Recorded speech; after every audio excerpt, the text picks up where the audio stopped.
Welcome back to my channel Sunday recipe. Sunday রেসিপিতে আজকে আমি একটা ইলিশ মাছের রেসিপি শেয়ার করছি। দেখো আমি কিভাবে রান্না করছি। প্রথমে কড়াইয়ে আমি সে তেল দিয়ে তার মধ্যে হলুদ গুঁড়া, লঙ্কা, সরিষা, পোস্তর পেস্ট দিয়ে মাছটাকে একটুখানি মাখিয়ে নিচ্ছি।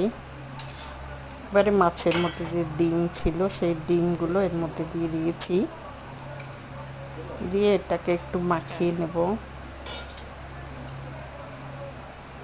এখানে কাঁচা লঙ্কা, সরিষা আর পোস্ত রয়েছে। পোস্ত খুব কম, এবার পরিমাণ মতো লবণ দিয়ে দিয়েছি। লবণটা দিয়ে মাছের সঙ্গে ভালোভাবে মাখিয়ে নিয়েছি। এবার উপর থেকে একটু কাঁচা সরিষার তেল আবার দিয়ে দিয়েছি। এবার পরিমাণ মতো জল দিয়ে দেব। মাছটা আমি মাখা মাখা রান্না করব। এই যে ঢেকে দিয়েছি, ঢেকে দিয়ে এবার গ্যাসটাকে অন করে দেব। অন করে দিয়েছি। মাছ প্রায় রান্না শেষ হয়ে গেছে। এই যে দেখো, আমি একটু বাদে নামিয়ে